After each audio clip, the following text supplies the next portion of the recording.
Hi friends, welcome to Navi's Mom channel. எல்லாருக்கும் இனிய தீபாவளி நல்வாழ்த்துக்கள். இன்னைக்கு நாங்க பார்க்க போற ரெசிபி பூந்தி லட்டு. வாங்க வீடியோக்குள்ள போலாம்.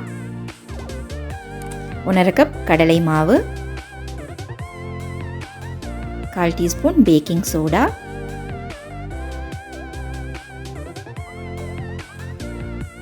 ஒரு வாட்டி நல்லா மிக்ஸ் பண்ணிட்டு தண்ணி ஊற்றி கட்டிகள் இல்லாமல் மிக்ஸ் பண்ணிக்கலாம். ரொம்ப தண்ணியாகவும் இல்லாமல் கட்டியாகவும் இல்லாமல் பார்த்துக்கோங்க.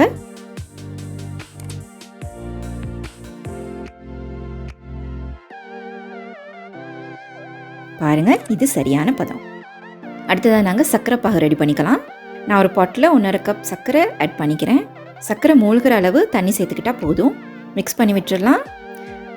நல்லா கொதித்ததும் கொஞ்சமாக தொட்டு 2 விரலால் இப்படி ஒட்டி பாருங்கள்.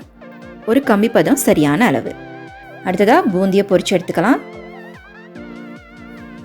நாம் கார பூந்திக்கலாம். பூந்தியை கிறிஸ்பியாக வரும் வரை பொரிச்சுப்போம்.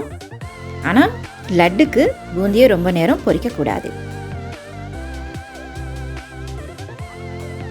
பூந்தி எல்லாத்தையும் பொரிச்சு எடுத்தாச்சு. நான் பொரிச்சு பூந்தி எல்லாத்தையும் சர்க்கரை பாகில் போட்டு மிக்ஸ் பண்ணிக்கிறேன். இப்போ நான் கொஞ்சம் முந்திரி பொரிச்சு எடுத்துக்க போகிறேன். 1 டேபிள் ஸ்பூன் நெய் விட்டு முந்திரியை ஆட் பண்ணிக்கிறேன். முந்திரி பொரிஞ்சதும் அப்படியே பூந்தியில் ஆட் பண்ணிக்கிறேன். ஒரு தடவை நல்லா எல்லாத்தையும் மிக்ஸ் பண்ணி விட்டுடலாம். ஸ்வீட் பூந்தி மிக்ஸ் ரெடியாக இருக்குது. இப்போ நாங்கள் லட்டு பிடிச்சிக்கலாம்.